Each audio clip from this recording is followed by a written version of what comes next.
Is this really the last era? I prefer to say next era. Sure, it brings us up to the present, but the world will keep spinning. For now. What do you mean for now?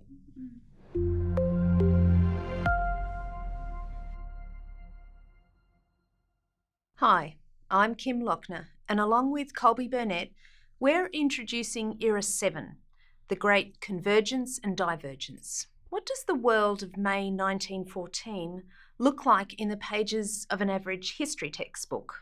It looks like a world sitting on top of the progress of the previous century and a half. The revolutions of the long 19th century were in full swing, or even completed. The revolutions, politics, and ways of life promised something new, fresh, and, well, revolutionary for the entire world. Liberal and democratic revolutions had brought representative government to much of the world for the first time. A lot of states had outlawed slavery and coerced labour, such as serfdom. In many places, labour reforms put children in schools rather than jobs, and introduced safety regulations and protections for workers. Production and distribution had also been revolutionised. The Industrial Revolution provided more efficient work and cheaper everyday products for consumers. Indoor heating, sewer systems, and other great modern innovations were spreading slowly around the world. Capitalism brought freedom of economic exchange and greater overall wealth, while socialism promised to spread that wealth to more people. All of this transformed and was transformed by global networks that connected most of the world. Telegraphs, steamships, and railroads moved people, goods, and ideas further and more rapidly than ever before.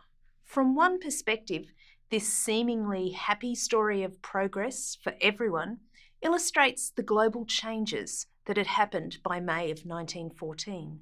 However, if we look more closely and more historically, we see two problems with this view. First, not everybody in 1914 shared in these revolutionary changes in quite the same way. Democracy and representation did not extend to the inhabitants of the colonies of great empires. Workers on rubber plantations in Central Africa and Southeast Asia, and on coal mines in northern England and Pennsylvania, often did not receive the protections promised to labourers. Farmers in rural regions frequently remained too poor to buy the new consumer goods, as did many factory workers in densely packed cities. Railroads provided the opportunity to travel and brought new ideas to some, but they also occupied land and trampled cultures. Second, many of the advances in technology celebrated in May 1914 were about to be the cause of major destruction. Just 3 months later, the First World War would break out. The most powerful countries in the world, industrialised, economically strong, and in many cases liberal democracies, would harness all of their democratic passions, money, factories, railroads, and steamships to the task of killing each other. That war would end in 1918. But the years since have seen global depressions, another world war, the Cold War, and ongoing violent conflicts. And now we face a greater problem, perhaps the greatest of all. The environmental effects of this progress could threaten all our lives. The century since May of 1914 has also seen many great advances, a lot of them driven by globalization, the tying together of the regions and people of the world. Medical and technological leaps have spread rapidly from one place to another, in many cases extending our lives and improving them. Global trade flourishes, giving people around the world access to a multitude of foods and products from far away. We can communicate with each other via the internet in ways that would have been unimaginable in the past. Life expectancies and literacy rates have increased almost everywhere. And yet, through it all, this tightly connected world continues to have great inequalities. Some people have much more access to resources, wealth, and the fruits of human innovation than others. This leads us to ask the questions: Do we really have one human history or many?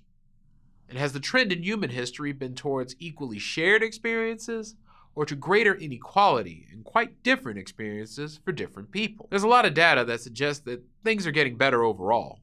Around the world, extreme poverty, living on less than $2 a day, is decreasing. Basic education levels are rising. Literacy rates are increasing, as is vaccination against disease. Partly as a result of all of this, child mortality, death in childhood, mostly due to disease, has decreased in each of the past 5 decades. But not everyone agrees with this rosy analysis. Some argue about the accuracy of the data, especially older numbers. Others argue that if we set the poverty bar higher, at $7.40 a day, poverty might actually be increasing. And any improvements that may be happening are not evenly spread around the world.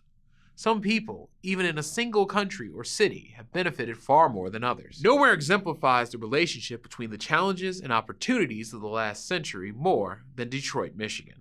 Detroit was one of the greatest success stories of the Industrial Revolution. By 1914, it had a massive and diverse population, including large communities of African Americans, Latinos, and recent immigrants from Europe. Many worked in the new American auto industry, which gave Detroit its nickname, the Motor City. They also produced much of the country's metalworks, paints, and rail cars. These industries shipped goods around the country and around the world, benefiting from globalization. Labor reforms meant that workers received benefits like the 40-hour work week, a novelty in the country. It wasn't all perfect, though. Detroiters volunteered in 2 world wars, and many died. But these conflicts also expanded Detroit's industry as tanks rolled off lines that had once built family cars. But by the 1960s, Detroit was experiencing many of the downsides of globalization. Not everyone agrees about what went wrong. Certainly, as the rest of the world caught up with capitalist industrialization, factories moved to other regions where there were fewer protections for workers and, as a result, lower production costs. As unemployment rates in Detroit grew, crime increased and living standards dropped. Factory workers were particularly affected by this, whereas many managers and specialists kept their jobs and moved out to the suburbs. A huge economic divide opened between those who lived in the suburbs and those who remained in the declining city centers. The 2007-2008 global financial crisis only exacerbated these problems. Today, Detroit is trying to climb back out of its depression by reinventing itself, a difficult task.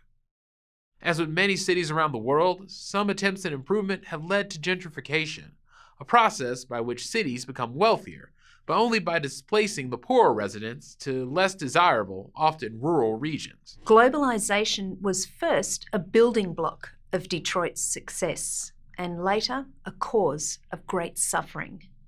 This kind of shifting story has occurred in many regions, which alternately benefit and suffer from the impact of globalization. Zooming in on Detroit and taking a close-up view gives us a different story to tell about the last 100 or even 250 years. Consider, as another example, the parts of the world that have played the most influential role in the global economy for the last 250 years. In 1750, there was no question that China and India still dominated global markets, even though there was a rising role for European countries, such as Great Britain. However, by 1914, European countries controlled the largest portion of the global economy, as well as most of the land on the earth.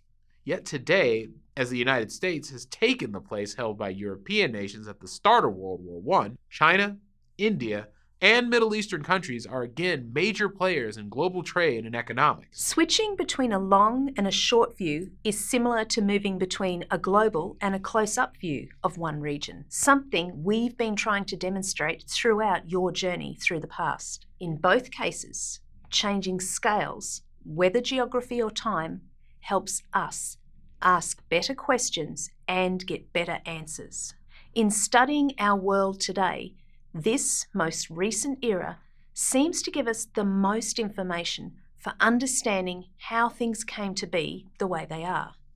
But as you study the last century or so, don't forget to think about the long-term trends that also help us make meaning of world history.